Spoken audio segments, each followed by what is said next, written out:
नमस्कार, जी न्यूज देख रहे हैं आप। मैं हूं अदिति अवस्थी और 3:30 बजे के बुलेटिन की शुरुआत इस वक्त की बड़ी खबर के साथ करते हैं। चीन ने 3 बच्चे पैदा करने की इजाजत दे दी है। घटती जन्म दर को रोकने के लिए चीन की सरकार का ये बड़ा फैसला सामने आया है। चीन की सरकार ने परिवार नियोजन के नियमों में ढील दे दी है। पहले 2 बच्चे पैदा करने की ही इजाजत थी।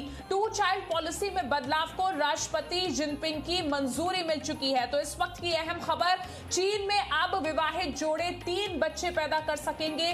3 बच्चे पैदा करने की इजाजत मिल चुकी है। जिस तरीके से चीन में पिछले कुछ वक्त में जन्म दर में भारी गिरावट आई है, उसके बाद उसे रोकने के लिए अब चीन की सरकार का यह बड़ा फैसला सामने आया है, जिसके तहत परिवार नियोजन के नियमों में ढील दी गई है। पहले 2 बच्चे पैदा करने की ही इजाजत दी थी चीन की सरकार ने, लेकिन अब 2 चाइल्ड पॉलिसी को बदल दिया गया है। 3 बच्चे पैदा करने की इजाजत मिल चुकी है चीन के लोगों को और इस पॉलिसी में बदलाव को राष्ट्रपति जिनपिंग की मंजूरी मिल चुकी है।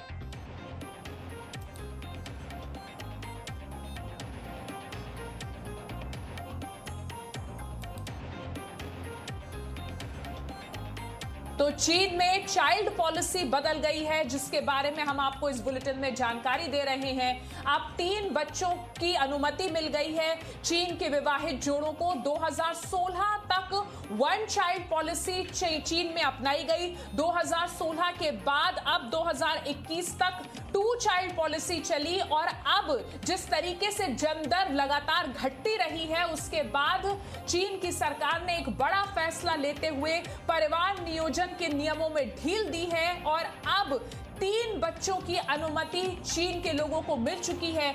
जो परिवार नियोजन की पॉलिसी है उसमें बदलाव हो गया है और इस बदलाव पर चीन के राष्ट्रपति शी जिनपिंग अपनी मुहर भी लगा चुके हैं।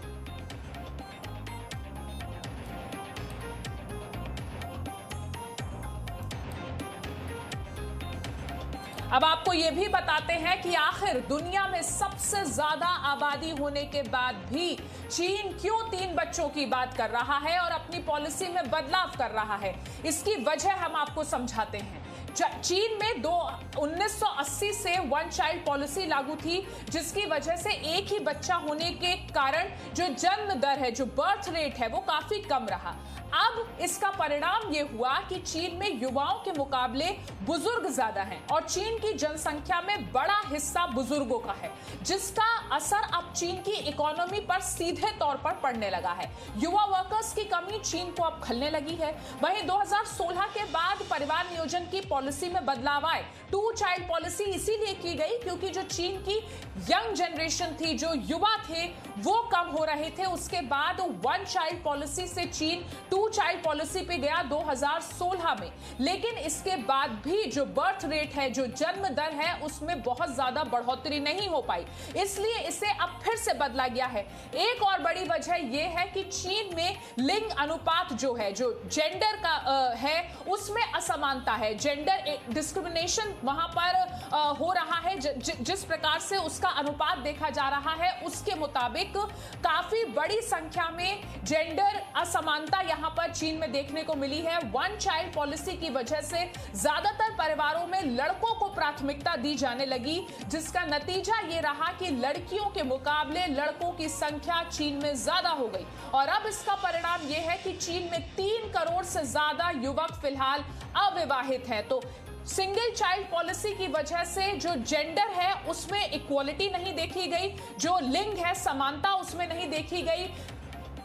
रीजन ये रहा कि लोगों ने जब एक बच्चे की पॉलिसी को अपनाया तो बेटों को पैदा करने की ज्यादा होड़ देखने को मिली और उसके बाद अब ये देखा जा रहा है चीन में कि 3 करोड़ से ज्यादा युवक फिलहाल अविवाहित है। मेरे साथ इस वक्त जी न्यूज के सहयोगी चैनल व्योन से संवाददाता सिद्धांत सिब्बल जुड़ गए हैं। सिद्धांत, ये चीन की सरकार का एक बड़ा फैसला कि अब 2 चाइल्ड पॉलिसी से 3 चाइल्ड तक जा रहा है चीन।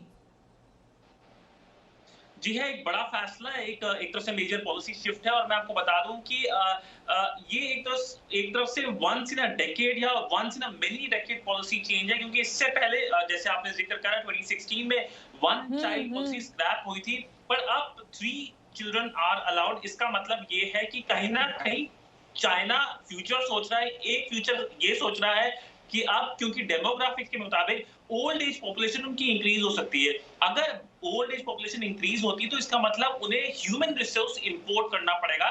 ये शायद आज थोड़ा मजाकिया लगे, पर चीन ये 50 साल का सोच रहा है। इसका एक एग्जांपल देता हूँ। एशिया में एक देश है जापान।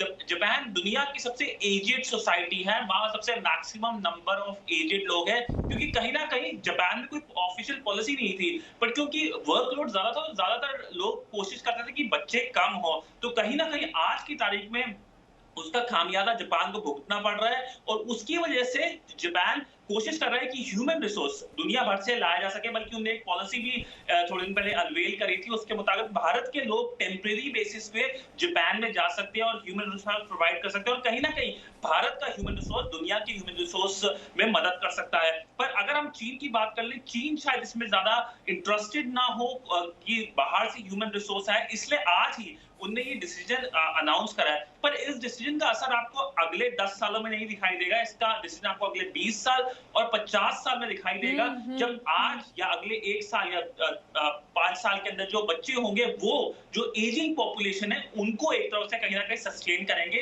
ये सोच के डिसीजन लिया गया, और कहीं ना कहीं हम देख रहे हैं कि रेडिकल रिफॉर्म्स हो रहे हैं चाइनीज गवर्नमेंट के द्वारा चाइनीज सोसाइटी के अंदर, क्योंकि कहीं ना कहीं अगर हम अगले 10 साल या 5 साल की बात कर लें, ग्लोबली जो पॉलिटिक्स है, जो एक तरफ से पावर बैलेंस है वो भी काफी बदल रहा है, और उसके मद्देनजर ये डिसीजन लिया गया है।